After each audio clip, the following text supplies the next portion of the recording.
traveling agency, may mga dental clinic. Yan. Ito yung ating One Oasis Hub. Yan. So, makikita nyo po yung mga iba-iba mga tindahan or stores or offices dito sa building. Anong building ito? Meron mga office sa taas. Kung mga pansin nyo, may clinic, may travel tours. Yan. May medical and diagnostic center. May SSS and GSIS office. Okay, kasama natin dito si Sir Vince Abejo, ang pinaka-head ng buong mid-rise building ng Philinvest Land Incorporated. And we are very fortunate kasi nakita natin siya ngayong tanghali dito sa One Oasis Ortigas.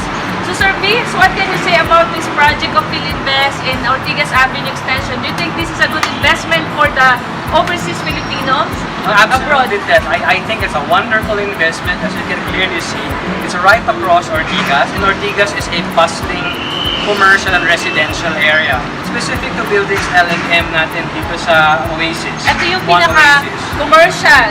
We have two buildings that are considered as SOHO or small office, home office. Sila yung mismo nasa harap ng Ortigas Avenue Extension. Bakit sir maganda itong dalawang buildings na to? Yes, kasi una-una, you have two markets here in One Oasis Commercial Building L&M. One is the residents, and Nasa likod. and as of now, we practically almost sold out most of One Oasis, the residential area. And that's a ready market for here.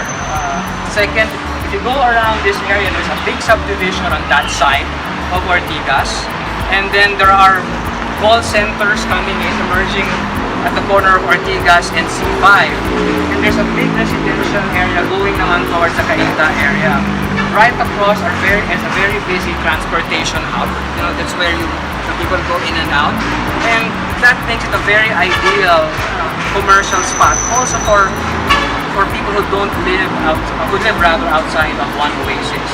Now, I guess the next question becomes, ano ba yung magandang negosyo dito? If you look at the profile of the shops here, unang-una sa baba, you have salons, you have food places, and there are also a number of clinics here that our buyers can see. Now, moving forward, it would be ideal sana if our homeowners from One Oasis no longer need to go out, but sana all of their needs can be met by the commercial area here. So as I said, if you look at the shop mix, there's food, there's health services, there's personal care services, and really marami pang pwedeng ipasok. You can have restaurants here, you can have eating places, we can have recreation places, we can even have a little bit of some drugstore, etc. There's still a lot of commercial spaces available. So there are opportunities for our future buyers. But best of all, the future buyers will have a ready market. Those who live inside One Oasis and those who live outside. Wow! So nakaka-excite pala talaga itong One Oasis commercial buildings dito sa Ortigas Avenue Extension, and hopefully mas marami pang mga overseas Filipino investors around the world ang magkaroon ng investment dito dahil nakikita nyo po talagang sobra namang commercialize itong street na to. Sir Vince, and if I may add one more, one last pahabol lang.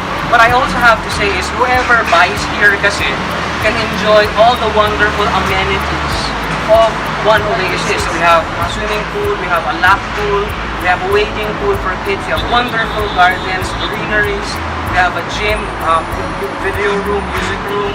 So everything that all our residents inside enjoy can also be enjoyed by those who buy and use our commercial area. So ibig sabihin, Sir Vince, kahit na hindi ako bumili ng unit doon sa residential and I will buy the small office, home office unit, pwede ko pa rin magamit yung mga amenities sa loob. Yes. Libre.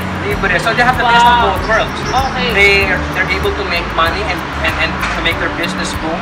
And they also have the luxury of using facilities inside. Wow. So, guys, what are you waiting for?